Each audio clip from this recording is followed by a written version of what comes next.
ನಮಸ್ಕಾರ ವೀಕ್ಷಕರೇ, ನಿಮಗೆಲ್ಲರಿಗೂ ಬ್ರಹ್ಮಾಂಡ ವಿಷಯ ಯೂಟ್ಯೂಬ್ ಚಾನಲ್ಗೆ ಸುಸ್ವಾಗತ. ವೃಷಭ ರಾಶಿಯವರಿಗೆ 2026ರಲ್ಲಿ ಏನೆಲ್ಲ ಅನುಕೂಲ ಮತ್ತು ಅನಾನುಕೂಲ ಆಗುತ್ತೆ ಎಂಬುದನ್ನು ಈ ವಿಡಿಯೋ ಮೂಲಕ ತಿಳಿಸುತ್ತೇನೆ. ವೃಷಭ ರಾಶಿಯವರಿಗೆ 2026ರಲ್ಲಿ ನಿಮ್ಮ ಜೀವನವೇ ಬದಲಾಗುತ್ತದೆ. ವೃಷಭ ರಾಶಿಯವರೇ, ನೀವು 2025ರಲ್ಲಿ ಸಾಕಷ್ಟು ಸಂಕಷ್ಟಗಳನ್ನು ಎದುರಿಸಿದ್ದೀರಿ. ನೀವು ನಂಬಿದ ಜನರಿಂದಲೇ ನೀವು ಕೆಲವು ಮೋಸಗಳನ್ನು ಅನುಭವಿಸಿದ್ದೀರಿ. ಸಣ್ಣ ಸಣ್ಣ ವಿಷಯಕ್ಕೂ ನಿಂದನೆ, ಅವಮಾನಗಳನ್ನು ಅನುಭವಿಸಿದ್ದೀರಿ. ಆರ್ಥಿಕವಾಗಿ ಕೂಡ ಸಂಕಷ್ಟ ಅನುಭವಿಸಿದ್ದೀರಿ. ಎಷ್ಟೇ ಕಷ್ಟಪಟ್ಟರೂ ಹಣ ನಿಮ್ಮ ಕೈಯಲ್ಲಿ ಉಳಿದಿಲ್ಲ. ಸಾಲದ ಚಿಂತೆ, ಆರೋಗ್ಯ ಏರುಪೇರು, ಎಲ್ಲ ಕಷ್ಟಗಳನ್ನು ಅನುಭವಿಸಿದ್ದೀರಿ. ಇದಕ್ಕೆಲ್ಲ ಶನಿ ಮತ್ತು ರಾಹುಕೇತುಗಳ ದೃಷ್ಟಿಯೇ ಕಾರಣ. ಆದರೆ 2026ರಲ್ಲಿ ನಿಮ್ಮ ಎಲ್ಲ ಕಷ್ಟಕ್ಕೂ ಪರಿಹಾರ ಸಿಗುತ್ತದೆ. ಗ್ರಹಗಳ ಸಂಚಾರದಿಂದ ನಿಮಗೆ ಈ ವರ್ಷ ಅಂದರೆ 2026 ಎಲ್ಲ ಅನುಕೂಲವಾಗುವ ಸಮಯ ಬಂದಿದೆ. ಇಷ್ಟು ದಿನ ನಿಮ್ಮ ಕೆಲಸದಲ್ಲಿ, ನಿಮ್ಮ ಆಫೀಸ್ನಲ್ಲಿ ಮನ್ನಣೆ ಸಿಗಲಿಲ್ಲ. ಮೇಲಾಧಿಕಾರಿಗಳಿಂದ ಕಿರಿಕಿರಿ, ನಿಂದನೆ ಅನುಭವಿಸಿದ್ದೀರಿ. ಆದರೆ 2026ರಲ್ಲಿ ಗುರುಬಲ ಮತ್ತು ಶುಕ್ರನ ಬಲದಿಂದ ನಿಮ್ಮ ಕೆಲಸದ ಸ್ಥಳದಲ್ಲಿ ಒಳ್ಳೆಯದಾಗುವ ಸೂಚನೆ ಇದೆ. 2026ರಲ್ಲಿ ನಿಮಗೆ ಅದ್ಭುತ ಅವಕಾಶಗಳು ದೊರೆಯುತ್ತದೆ. ಆದರೆ ನಿಮ್ಮ ಅಸಹಜ ಗುಣವಾದ ಸೋಮಾರಿತನ ಬಿಡಬೇಕು. ಆದ್ದರಿಂದ ಸೋಮಾರಿತನ ಬಿಡದಿದ್ದರೆ ಬಂದ ಭಾಗ್ಯ ಕೈಗಾರಬಹುದು. ಈಗ 2026 ಗ್ರಹಗಳ ಬದಲಾವಣೆ ಬಗ್ಗೆ ತಿಳಿಯೋಣ. 2026ರಲ್ಲಿ ಶನಿ ಮಹಾತ್ಮನ ಸಂಚಾರ. ಶನಿಯು ಕುಂಭರಾಶಿಯಿಂದ ಮೀನರಾಶಿಗೆ ಪ್ರವೇಶಿಸುತ್ತಾನೆ. ವೃಷಭ ರಾಶಿಯವರಿಗೆ ಇದು ಲಾಭಸ್ಥಾನ. ಶನಿಯು ಲಾಭಸ್ಥಾನಕ್ಕೆ ಬದಲಾವಣೆಯಾಗುತ್ತಾನೆ. ಆದ್ದರಿಂದ ವೃಷಭ ರಾಶಿಯವರಿಗೆ ಸುವರ್ಣಕಾಲ ಎನ್ನಬಹುದು. ಗುರುಗ್ರಹವು ಕೂಡ ಅನುಕೂಲ ಸ್ಥಾನಕ್ಕೆ ಬರುತ್ತಾನೆ.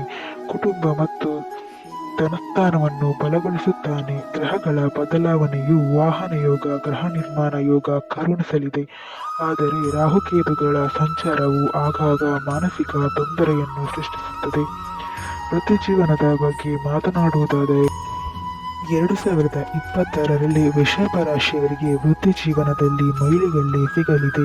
ನಿಮಗೆ ಉನ್ನತ ಹುದ್ದೆಗೆ ಪ್ರಮೋಷನ್ ಮತ್ತು ಮೇಲಾಧಿಕಾರಿಗಳಿಂದ ಮನ್ನಣೆ.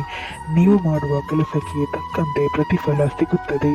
ಸರ್ಕಾರಿ ಕೆಲಸಕ್ಕೆ ಪ್ರಯತ್ನಿಸುವವರಿಗೆ ಇದು ಸುವರ್ಣ ಸಮಯ. ನೀವು ಸರ್ಕಾರಿ ಕೆಲಸಕ್ಕೆ ಪರೀಕ್ಷೆಗಳನ್ನು ಬರೆಯುತ್ತಿದ್ದರೆ ಅದರಲ್ಲಿ ಉತ್ತೀರ್ಣರಾಗುವ ಎಲ್ಲ ಯೋಗವಿದೆ. ನಿರುದ್ಯೋಗಿಗಳಿಗೆ ಕೆಲಸ ಸಿಗುವ ಎಲ್ಲ ಯೋಗವಿದೆ. ಆದರೆ ನಿಮ್ಮ ಅಸಹಜ ಗುಣವಾದ ಆಲಸ್ಯವನ್ನು ಬಿಡಬೇಕು. ದೂರದ ಊರಿನಲ್ಲಿ ಕೆಲಸ ಸಿಕ್ಕರೆ ಹೋಗಲು ಹಿಂಜರಿಯಬೇಡಿ. ಸ್ಥಳ ಬದಲಾವಣೆಯು ನಿಮ್ಮ ಭಾಗ್ಯದ ಬಾಗಿಲನ್ನು ತೆರೆಯಬಹುದು. ಆರಂಭದಲ್ಲಿ ಕೆಲಸ ಚಿಕ್ಕದಾದರೂ ಪರವಾಗಿಲ್ಲ, ಮುಂದೆ ನಿಮಗೆ ಅದರಿಂದಲೇ ಪ್ರಮೋಷನ್ ಸಿಗುವ ಯೋಗವಿದೆ.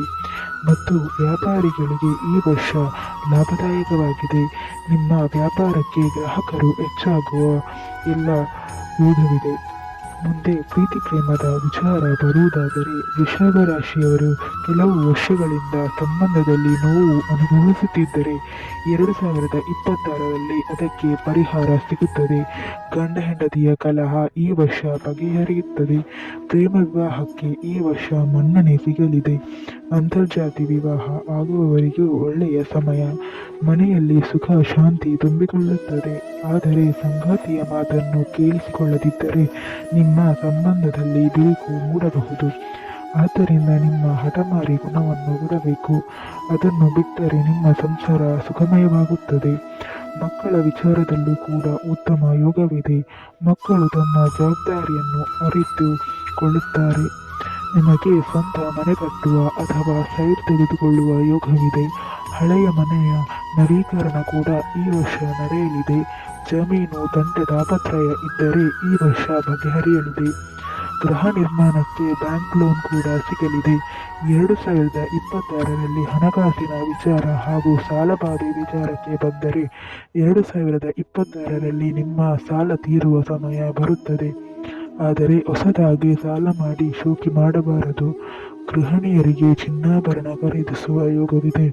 2026ರಲ್ಲಿ ನಿಮ್ಮ ಆರೋಗ್ಯ ಸ್ಥಿತಿ ನೋಡುವುದಾದರೆ ವೃಷಭ ರಾಶಿಯವರು ಸಾಮಾನ್ಯವಾಗಿ ಕೆಲವೊಮ್ಮೆ ಸಣ್ಣಪುಟ್ಟ ಆರೋಗ್ಯ ಸಮಸ್ಯೆ ಎದುರಿಸುತ್ತಿರುತ್ತಾರೆ. ಆದರೆ ಸಮಯಕ್ಕೆ ಸರಿಯಾಗಿ ಊಟ ಮಾಡಿದರೆ ನಿಮ್ಮ ಆರೋಗ್ಯ ಉತ್ತಮವಾಗಿರುತ್ತದೆ. ವಯೋವೃದ್ಧರ ಆರೋಗ್ಯದಲ್ಲಿ ಕೊಂಚ ಏರುಪೇರು ಕಾಣಬಹುದು. ಅತಿಯಾದ ಸಿಹಿ ತಿನ್ನುವುದರಿಂದ ಮಧುಮೇಹ, ತೂಕ ಹೆಚ್ಚಳ ಕಾಣಬಹುದು. ಆದ್ದರಿಂದ ಯೋಗ ಮಾಡುವ ಅಭ್ಯಾಸ ರೂಢಿಸಿಕೊಳ್ಳಿ. ಮದುವೆಯಾಗಿ ಕೆಲವು ವರ್ಷಗಳಿಂದ ಮಕ್ಕಳಿಲ್ಲದೆ ಇರುವ ದಂಪತಿಗಳಿಗೆ 2026ರಲ್ಲಿ ಸಂತಾನ ಭಾಗ್ಯ ಉಳಿಯುತ್ತದೆ. ಆದ್ದರಿಂದ 2026 ವೃಷಭ ರಾಶಿಯವರಿಗೆ 90% ಉತ್ತಮ ಯೋಗವಿದೆ. ಈ ರಾಶಿಫಲ ನಿಮಗೆ ಇಷ್ಟವಾಗಿದ್ದರೆ ನಮ್ಮ ಚಾನಲ್ ಅನ್ನು ಸಬ್ಸ್ಕ್ರೈಬ್ ಮಾಡಿ ಹಾಗೂ ನಿಮ್ಮ ವೃಷಭ ರಾಶಿಯ ಸ್ನೇಹಿತರಿಗೆ ಶೇರ್ ಮಾಡಿ.